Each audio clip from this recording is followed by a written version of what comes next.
कुछ देर बाद निशा, विवेक और सुहानी कॉलेज के कैंटीन में बैठे थे। उनके सामने प्लेट पर चीज सैंडविच रखा हुआ था, जो निशा का फेवरेट था, लेकिन किसी से भी कुछ खाया नहीं जा रहा था और तीनों खामोशी से बैठकर कुछ सोच रहे हैं। आज पूरे कॉलेज का माहौल कुछ ऐसा ही था। रोशन कॉलेज का 10वां स्टूडेंट था, जिसकी मौत उस विशिंग वेल के पास हुई थी। उन तीनों के बीच की खामोशी को तोड़ते हुए विवेक बोला, यार अब तो मुझे भी लगने लगा है कि पद्मिनी मैम का इन मर्ज से कुछ तो कनेक्शन जरूर है। निशा ने भी हामी भरते हुए कहा, अब तो मुझे भी ऐसा ही कुछ लग रहा है। सुहानी अभी भी अपने ही ख्यालों में ही खोई हुई थी, तो ये देखकर विवेक उसे चिढ़ाते हुए बोला, किसके ख्यालों में खोई हो सुहानी? युवराज सर के? विवेक की बात सुनकर निशा चौंक गई और चिढ़ते हुए सुहानी की तरफ देखकर बोली, सुहानी, ये विवेक क्या कह रहा है? तो उस आदमी के ख्यालों में क्यों खोई है? ये सुनकर सुहानी हड़बड़ा गई और विवेक को भी एहसास हो गया कि उसे निशा के सामने ऐसा कुछ नहीं कहना चाहिए था। तभी सुहानी बात को संभालते हुए बोली, निशा तुम्हें याद है जर्नलिस्ट सीमा जी ने हमसे क्या कहा था? सुहानी के कहने पर निशा अपना सिर खुजाते हुए अपने दिमाग पर जोर देकर बोली, हाँ याद आया, उन्होंने कहा था कि शिमला के कुछ बड़े लोग हैं जो सृष्टि मर्डर केस को दबाना चाहते हैं।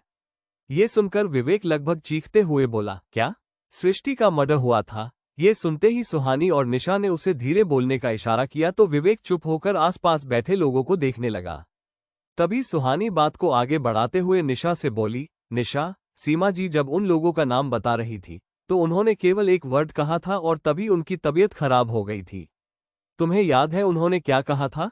सुहानी का सवाल सुनकर निशा ने फिर से अपने दिमाग पर जोर दिया और कुछ देर याद करने की कोशिश करने के बाद वो बौखलाते हुए बोली, ओह शिट, कहीं वो पद्मिनी सिंघानिया तो नहीं कहना चाह रही थी? सुहानी घबराकर निशा की आंखों में देखते हुए बोली, हो सकता है। सुहानी की बात सुनकर विवेक बोला, तो तुम ये कहना चाहती हो कि सृष्टि सुसाइड केस को पद्मिनी सिंघानिया दबाना चाहती थी? ये सुनकर सुहानी ने अपना सिर हाँ में हिला दिया तो विवेक हैरान होते हुए बोला, लेकिन वो ऐसा क्यों करेगी? विवेक के इस सवाल पर निशा कुछ सोचते हुए बोली, अब तो इस पजल को सॉल्व करने का सिर्फ एक ही तरीका है। निशा की बात सुनकर सुहानी और विवेक उसे सवालिया नजरों से देखने लगे तो निशा अपनी पूरी हिम्मत जुटाते हुए बोली, सब कुछ उस विशिंग वेल से जुड़ा हुआ है और उस रात के बारे में पता लगाने के लिए हमें उसी विशिंग वेल के पास जाना चाहिए। निशा की ये बात सुनकर सुहानी और विवेक हक्के बक्के रह गए और वो आंखें फाड़कर उसे देखने लगे।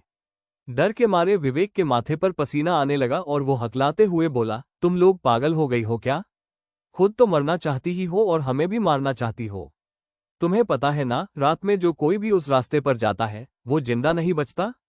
अगर हमारी वीडियो अच्छी लगी तो लाइक करें और स्टोरी टेलर यूट्यूब चैनल को सब्सक्राइब करें।